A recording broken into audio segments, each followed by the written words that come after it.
بسم اللہ الرحمن الرحیم۔ حجاج بن یوسف ایپیسوڈ نمبر 2۔ حجاج کہنے لگا، جی ہاں آپ۔ پھر اس نے کہا، اے امیر المومنین، میری کیا مجال تھی کہ میں ایسا کرتا، لیکن یہ جو کچھ ہوا آپ کے حکم سے ہوا۔ میرا کوڑا اب میرا کوڑا نہیں بلکہ آپ کا کوڑا ہے۔ اس طرح میرا ہاتھ نہیں بلکہ امیر المومنین کا ہے۔ کہتے ہیں عبد الملک بن مردان یہ باتیں سن کر فرط مسرت سے اچھل پڑا اور کہنے لگا، باخدا مجھے اس قسم کے آدمی کی ضرورت تھی۔ اس کے بعد حجاج بڑی تیزی سے ترقی کرتا چلا گیا۔ آخرکار عبد الملک نے حجاج بن یوسف کو اپنے لشکروں کا سپہ سالار کا اعلیٰ مقرر کیا۔ حجاج کی قیادت میں سب سے پہلے لشکر کشی عبداللہ بن زبیر کے خلاف ہوئی، جو خلافت کے دعوے دار تھے۔ حجاج بن یوسف نے سب سے پہلے عبداللہ بن زبیر کے بھائی مصعب کے خلاف فتح حاصل کی۔ اس کے بعد وہ 2000 سپاہیوں کو لے کر عبداللہ بن زبیر کے مقابلے کے لیے کوفے سے مکہ کی طرف روانہ ہوئے۔ اس نے طائف پر بغیر کسی مزاحمت کے قبضہ کر لیا اور بعد میں اسے اپنے مسکن کے طور پر استعمال کیا۔ کوفہ سے روانگی کے وقت عبد الملک نے حجاج بن یوسف کو حکم دیا تھا کہ سب سے پہلے وہ عبداللہ بن زبیر سے گفت و شنید کرے، لیکن اگر مخالفت جاری رہے تو محاصرہ کر کے اس کی رسد بند کر دیں، لیکن مکہ جیسے مقدس شہر میں کسی بھی صورت خون ریزی نہ کی جائے۔ جب گفت و شنید ناکام ہو گئی تو حجاج نے خلیفہ سے مکہ مکرمہ کو بروز شمشیر فتح کرنے کی اجازت مانگی اور کمک طلب کی۔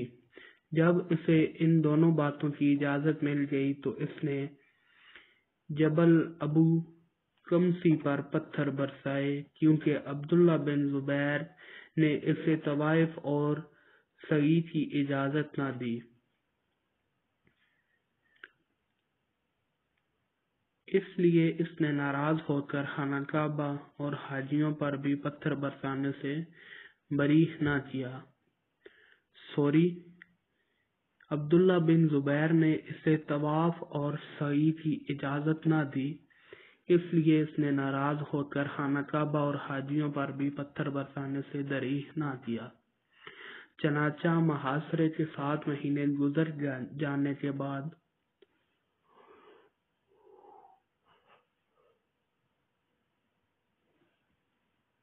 جب ابن زبیر اپنے چند ساتھیوں کے ساتھ خانہ کعبہ کے قریب شہید ہو گئے اور مکہ پر بھی حجاج کا قبضہ ہو گیا تو عبد الملک نے اس کو حجاز یمن اور یمامہ کی گورنری عطا کر دی تھی۔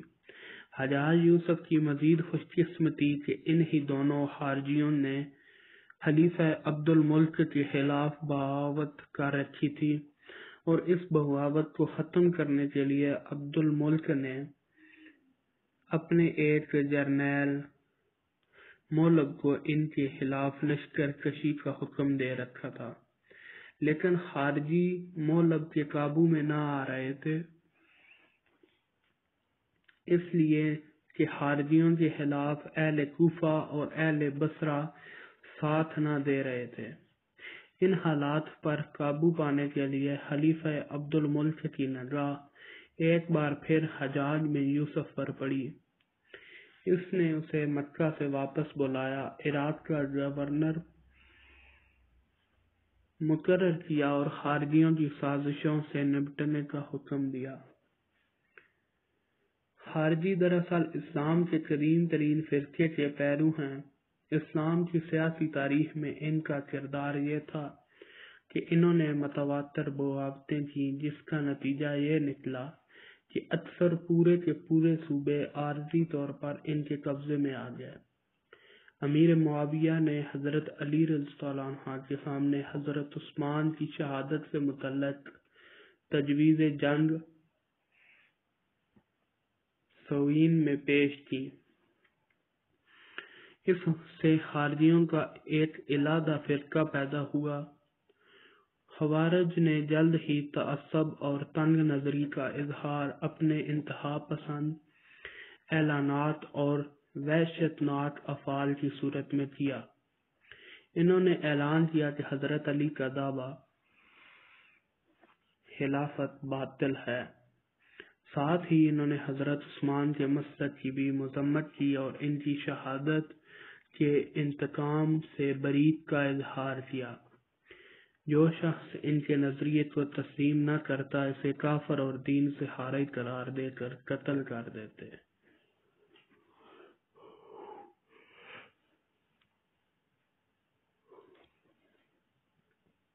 رفتہ رفتہ ان کی قوت بڑھتی گئی، بہت سے غیر عرب بھی ان میں شامل ہو گئے۔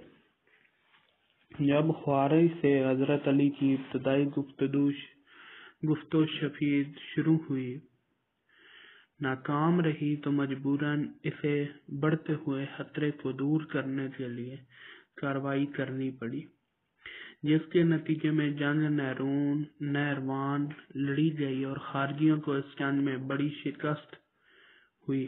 آئندہ 2 برسوں میں بھی مقامی بغاوتوں کا سلسلہ جاری رہا۔ حضرت علی رضی اللہ عنہ ایک خارجی عبد الرحمن بن ملجم کے خنجر سے شہید ہوئے۔ ابن ملجم کی سسرال میں سے چونکہ بہت سے لوگ جنگ نیروان میں قتل ہو چکے تھے، لہذا اس نے حضرت علی سے یہ انتقام لیا۔ ایک روایت یہ بھی ہے کہ خارجیوں کی سازش کا ایک مطلب یہ بھی تھا کہ حضرت علی اور حضرت معاویہ اور مصر کے گورنر حضرت عمر بن العاص کو بیک وقت قتل کر دیا جائے۔ حملے کے لیے ایک ہی تاریخ اور ایک ہی وقت مقرر ہوا۔ امیر معاویہ پر حملہ ہوا تو وہ زخمی ہو گئے۔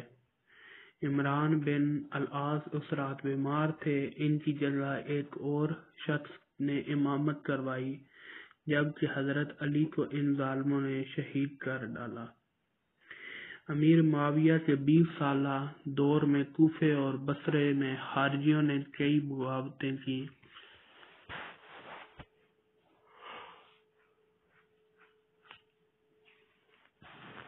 لیکن امیر معاویہ کے حسن تدبیر اور سیاسی بصیرت کے باعث سازشیوں کو پھیلنے کا موقع نہ مل سکا، لیکن وہ بھی خوارج کو ختم کرنے میں کامیاب نہ ہو سکے۔ خارجیوں کی ہلاکت میں اضافہ ہوتا گیا تو خوارج کے حملے اب گوریلا طرز جنگ اختیار کر گئے تھے۔ یزید اول کے مرنے کے بعد جو خانہ جنگی ہوئی، اس کے خلفشار میں خارجی تحریک نے زور پکڑا اور ملک کی صورت حال نازک ہو گئی۔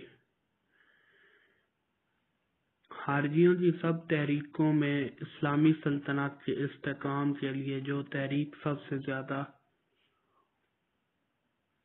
خطرناک اور اپنی نوعیت کے اعتبار سے سب سے زیادہ شدید اور غیر مصالحانہ تھی، وہ فاتح بن ازرد کی سرکردگی میں ابھری، جس کی وجہ سے خوارج کا کچھ عرصے کے لیے کرمان فارس اور دوسرے مشرقی صوبوں پر تسلط ہو گیا۔